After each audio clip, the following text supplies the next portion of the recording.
So as I'm starting out with this one, an informative review is basically, it's going to be a review of the blaster, but I do not have the blaster in hand, and I might not ever, but I still want to review the blaster. So this is going to be a little bit difficult. It's based off of information and stuff. I will probably be throwing up an image of the Barricade as we do this, just like right over my face here, so you guys can at least see what it looks like. So yeah, I actually have to do some editing of this video, so bear with me here. So if you so I will figure out how I will do that aspect of it. But starting out, so it is the Nerf N-Strike Barricade Red 6, meaning Rev 10, meaning Revolver 10, right? It is a primary style blaster. It is semi-automatic, flywheel-powered, front-loading, cylinder-fed blaster. Yeah, that is weird. It is a cylinder-fed flywheel blaster with semi-automatic, right? There is a rev trigger down at the bottom on this and stuff, right? The prime action, there's no prime action. It is flywheel powered, and you front loaded through a cylinder. The capacity of the blaster is 10 darts, right? It does take pretty much every single dart type. It comes with the old N-Strike. I think the old N-Strike Velcro dart, so it should work with the old N-Strike orange darts as well as everything modern to that. The capacity is 10 rounds, or 10 darts front loaded, which is actually a fairly decent capacity for a cylinder fed blaster like this. So now I'll go over the overviews of the blaster as best I can in the style that I usually do. Starting off front, you don't have an N-Strike barrel lug. I did some built-in barrel, so you can't add on any other barrel attachments onto that. There is a tech rail like right on top of the barrel area on that, so you can mount whatever you want on there. There is another tactical rail right in the rear of the blaster. Pretty good that Hasbro allows that type of tactics on there, so no N-Strike barrel lug, but still some tactics involved. There is an access door in between that in case you need to clear out any jams or malfunctions. I didn't have any jams or malfunctions because I did not fire the blaster. There is a stock attachment point, however, at the rear of the blaster. I don't believe the blaster comes with a stock. I think you have to buy that yourself, if I recall, from the research, which is very, very odd. But it does have a stock attachment point, so you can put on whatever stock you want on that. Located on, why didn't I write this down? I believe on the left hand, is it either the left or right hand side? It is not fully ambidextrous. Is the red switch? Sorry, I said there was a red trigger. No, there's a red switch on that. It's an on and off switch like the Stampede or something like that. It's an electronic circuit. You turn it on and it revs, and then you're able to fire. So if you've done something like a stock A, which I believe has the same concept, it's an on and off switch, you'll fire. You can do that. It's an on-off switch, non-ambidextrous. It's all right.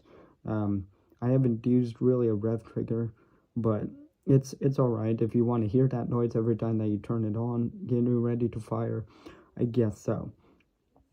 It's a 10-round cylinder, 10 dart capacity, semi-automatic. I think that's all that there was to mention about that. I can't really go over the grip or the trigger or anything like that because I don't have the product in hand, but they look fine, right?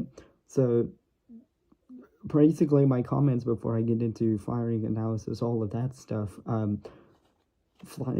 cylinder powered flywheel blaster doesn't really fit into Nerf anymore. They've made magazine fed blasters, so even getting something like a Stampede, if you wanted even old N-Strike, it would probably suit it better, right? Because you can adjust your magazine capacity with that. Although 10 rounds is quite decent, it's better than actually, although I think the Stockade has that same amount in there, so whoopsie, right? But a cylinder fed, just you could have added magazines, Hasbro, so why, right?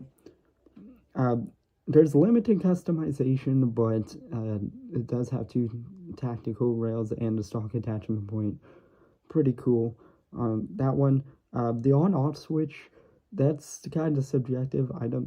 I'd have to really mess with rev triggers. Personally, if I were to prefer one, I feel like that rev triggers with me and my focus type of thing, I probably couldn't deal with rev triggers very well, so I'd probably want the on-off switch, but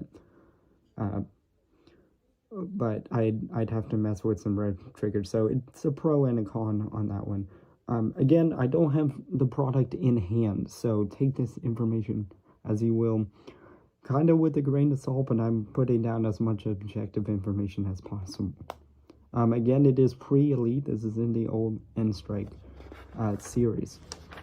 So getting into dart velocity and firing analysis, when I was doing my research, not only did I try doing Google searches and that, I tried looking up other reviews of this blaster, and quite honestly, I couldn't find a dart velocity for this. Nobody threw a chronograph or something, or they didn't even mention the velocity. They fired, oh yeah, it fired this far, or they measured it in like the range, which the range velocity can contribute to the range, but the range doesn't help me determine the velocity. I mean, maybe I could put in some variables and some numbers into that and maybe come up with what could be its relative velocity for the blaster, but I can't really do that, and I don't even think that I wrote down the range for that. Nobody mentioned that, and if they did, I'd bypass. It was probably like a 2-second thing, and I didn't pick it up, and I literally, from the video style, I literally watched about 10-15 different reviews over this. A lot of them were little kids that I couldn't understand them or understand their reviews, but they did all right. And then there were some other different reviews that did it in a different style, but they went over a lot of this information, but they didn't go over the firing velocity. They just did it in range, which, if it fires like 15 feet, okay, but how quickly does it take to get there? It could take 15 seconds to get 10 feet, which is horrible, by the way. The closer those numbers are together, worse it is, generally. So, right, actually, not all the time, but you see what I mean. So I don't actually have a dart velocity for this blaster, which is a bummer, right? Because it's probably still old blaster, nobody's really reviewing it, so yikes. I did really do my research on that one, and I failed. So on that, so we'll get into conclusion and some other information. So some other information on that, it does come in different colors if you did want other options that I know of. I mean, it comes in the standard like yellowish, like pre-elite colors. There was an orange/red-ish one, which I don't know what series it's a part of, but you can get it in that one.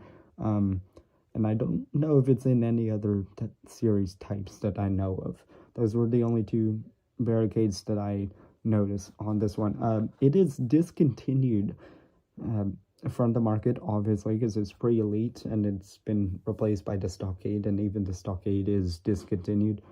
So you will not find this on anything like Amazon or store shelves, but you can still buy it on eBay and stuff. It's fairly expensive, which is at least for my taking, right, it's about $15 to $25, not including shipping costs, which for eBay, at least for where I live, it taxes on about $10 to $12.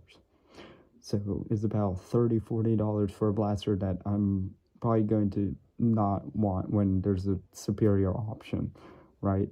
Like, if it's a Stryfe or something, I'm probably going to keep that, right? Even if I spend like $50 on it. But, yeah, so it's fairly expensive, even on eBay, on this. Yeah, that's why even when I purchase a blaster, I might want to hold on to them because they'll sell for a lot more later. But you can buy it on eBay and stuff on that one. But some of these old N-Strike blasters are getting so old that they may not even be on eBay much longer. That one, it's pretty much a collector's item at this point. So fairly expensive for what it is. So in conclusion, it is battery powered, which take your pick. Do you like putting in batteries, or do you prefer something like, I don't know, rechargeable battery pack from like Rival or something? That's an unfair comparison because we're comparing Dart to like a foam ball blaster, or like Rival to old N-Strike, but you see what I mean. It's, from what I could tell from the firing demos of a lot of the reviews, even if I didn't get a Dart velocity, the performance wasn't great. It was, I believe it was in line with other like pre-elite blasters, but it wasn't anything spectacular. So it's not great performance. You're gonna get outgunned by anything. Probably in a Jolt and a Triad will probably outdo it. Limited customization, I'd said that. Cylinder fed, maybe, right? So with all of that really in mind, to buy or not to buy, I'm going to choose a not to buy. Please stay away from the Barricade unless for whatever reason you want an old N-Strike blaster, or you're a collector or whatever, and you just have to have it. If you really have to have something like that, get a Stockade. It's basically the elite version, the Nerf elite version of the Barricade, but I would even recommend just upgrade to a Stryfe at that point. I'm more of a rapid strike guy. I prefer the full auto, not the semi-auto. If I'm going to tap fire, I'm going to use springers for that. But yeah, so my recommendation is basically buy a Stockade if you really want to, or just buy a Stryfe, right? You'd have to deal with to compare also the rev trigger compared to the on-off switch. Which do you like? So overall, my opinion on this, from the information that I've given, is fairly negative, actually. I don't really see any reason to buy this. I also don't really see any reason to buy its successor like the Stockade, but if you really want that, you can buy that. Just buy a Stryfe magazine fed. Come on. Yeah. So kind of a negative review here, and unfortunately I can't do testing. A lot of my informative reviews, I don't have product in hand, and I'm probably not going to ever have it in hand. I do want to try to cover every single blaster in here, but that's a lot of reviews, especially if I'm doing them due to the informative. I've been thinking about this a lot, and I might just do just a series overview and cover everything that I can on this. I'm still gonna have to write it down in my big old binder, like notebook thing that I have, so I have all the accurate information, but I might just skip all these things and just do that instead of informative review for another like 20-30 blasters that I have to do. So yeah, the Barricade, not really the greatest blaster, but yeah, I guess it does what it's supposed to do. Let me know what you think of the Barricade. Do you have one in your personal collection? Unfortunately, this is going to be one of the blasters where it's flat out, if I get a comment, can you please actually buy the blaster and do a review on that, I'm going to say no. Yes, this is going to be one of the blasters that I don't want to do that. So yeah, take this with a grain of salt. I hope that you guys enjoyed this. There's going to be a lot more informative reviews because I do want to cover a lot of blasters, and I'm not going to have the time, the space, or the money to purchase a lot of these blasters. But in the future, that will change. I do want to do that, but a lot of these other blasters I'm probably not going to acquire at all anyway. So let me know what you think in the comments down below. Be sure to subscribe to this channel. My name is Craig. I'll see you guys in the next one. Hello everyone, my name is Craig, and welcome back to the channel, and this is our first informative review. Yes, this is the first time that I'm doing this style of video, so bear with me here. it's gonna be over the Nerf and Strike Barricade Rev 10, and yeah, so this is gonna be an interesting style. Let's get into the review.